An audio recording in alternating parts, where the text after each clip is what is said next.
கோலாலம்பூரின் வரலாற்று சிறப்புமிக்க சுல்தான் அப்துல் சமாட் கட்டட வளாகத்தின் இரண்டாவது மறுசீரமைக்கப்பட்ட பகுதியான பழைய பொது அஞ்சல் நிலையம் இன்று அதிகாரப்பூர்வமாக மீண்டும் திறக்கப்பட்டது. கசானா நேஷனல் நிறுவனத்தின் தானா வாரிசான் நிதி உதவியின் கீழ் தலைநகரின் பாரம்பரியமிக்க அடையாளங்களை பாதுகாத்து மீண்டும் செயல்பாட்டிற்கு கொண்டுவரும் முயற்சியாக இது அமைந்துள்ளது. கோலாலம்பூரை வெறும் போக்குவரத்து மையமாக மாற்றாமல் மக்கள் விரும்பும் சுற்றுலா தலமாக மாற்றுவதே தங்களின் நோக்கம் என்று கசானாவின் நிர்வாக இயக்குநர் டத்தோ அமீருல் ஃபைசால் தெரிவித்தார். இத்தகைய பாரம்பரிய சொத்துக்களை மீட்டெடுப்பதன் மூலம் மலேசியர்களும் சுற்றுலா பயணிகளும் நகரில் அதிக நேரம் செலவிட ஊக்குவிக்கப்படுவார்கள். இது உள்ளூர் வணிகங்களை ஆதரிப்பதோடு நாட்டின் பொருளாதார வளர்ச்சிக்கும் வழிவகுக்கும் என்றும் அவர் குறிப்பிட்டார். யுனெஸ்கோவால் அங்கீகரிக்கப்பட்ட மலேசியாவின் பணக்கார சமையல் மரபுகளை மையமாக கொண்டு இந்த பாரம்பரிய கட்டடம் எவ்வாறு சமகால வணிகத்திற்கு உகந்ததாக மாற்றப்பட்டுள்ளது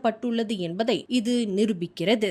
மேலும் செய்திகளை தெரிந்து கொள்ள கீழே இருக்கும் பெல் பட்டனை அழுத்துங்கள்.